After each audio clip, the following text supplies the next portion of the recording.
Very crucial states for Obama, but we'll be keeping track of that very closely. Democrats in America, however, are excited about the possibility of an Obama sweep in America.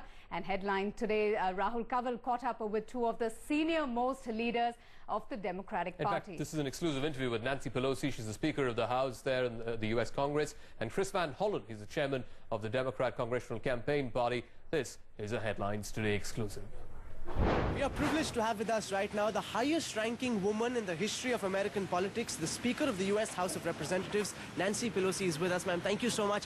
And congratulations on what seems to be a phenomenal Democrat victory. It is going to be a great victory tonight, but we'll see when the polls are closed. One race that we're watching very closely is Ashwin Madhya in Minnesota, a young Indo-American Iraqi vet, patriotic young man who's making a strong race for Congress. We look forward to welcoming him here. Indian Americans have been very, very excited about this presidential contest, as they have about the chances of Barack Obama. What is America under Obama going to be like?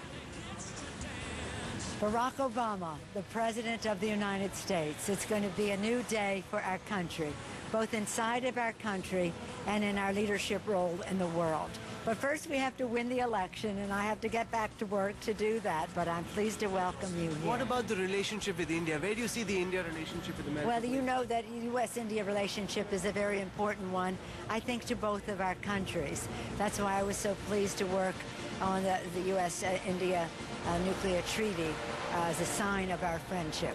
All right. And what are the key priorities of the new administration? Well, let us win the election, and we'll go out there, and we're going to have a lot of work to do. It's going to take a while, but we're going to grow our economy, expand our health care, educate our children better, end the war in Iraq, end our dependence on foreign oil, to do so in a bipartisan way with great civility and, again, assuming our leadership role in the world. Thank you so much. Thanks for joining us. I must say our Prime Minister Dr. Manmohan Singh, Nancy, is very grateful to you for the way you've done the deal in such a tight time frame. We personally am very grateful to you. You're a wonderful and great friend. God bless. We are looking forward to a great relation with India and America. Thank you. God bless you. Thank you. Thank you so much. I appreciate the hospitality extended by the Prime Minister to me and my official party when we visited there in the spring. We are privileged to have with us right now the man who's been leading the charge on the part of the Democrat Party in this election, the man who's seeming set to change the way America will function. Chris Van Hollen, chairman of the Democrat Congressional Committee, is with us. Thank you so much, sir, for joining us. It's a historic day. The Democrats seem to be doing phenomenally well all across. They do. If you look at turnout around the country, it's very high. I went to the voting places in my state of Maryland this morning. Long waits. But it's worth it. This is democracy in action, and people are really participating in a way they never have before. What is it that's making this election so special? What is it that are getting so many people to turn up and show such enthusiasm for Barack Obama?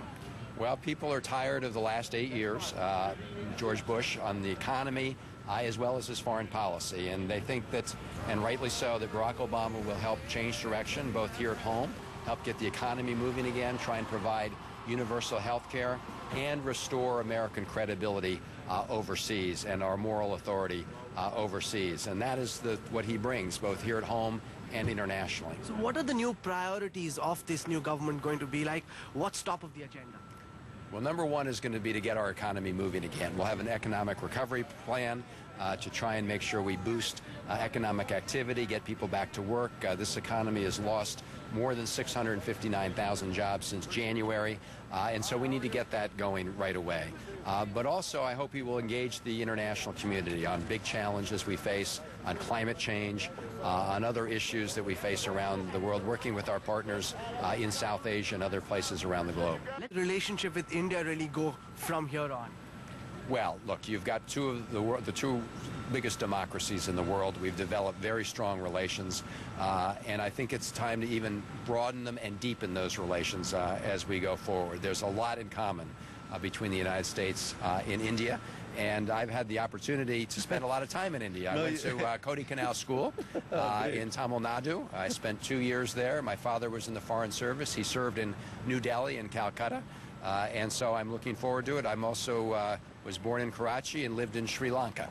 So South Asia has a very special place in my heart. And India is a place where my formative years growing up were spent in India. So it really is in many ways a home away from home. India is very fortunate for Chris to be chair of the Democratic Party, who knows India far better than anybody else. And I tell you one thing, we don't have to tell him too much about India. He knows a lot.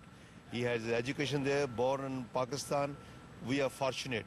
I'll say South Asian community, especially India and Pakistan, very fortunate. Especially India, you know, it's such a biggest democratic country in the world. And we are very proud. Now we are bringing officially Chris to India back home as the chair of Democratic Committee.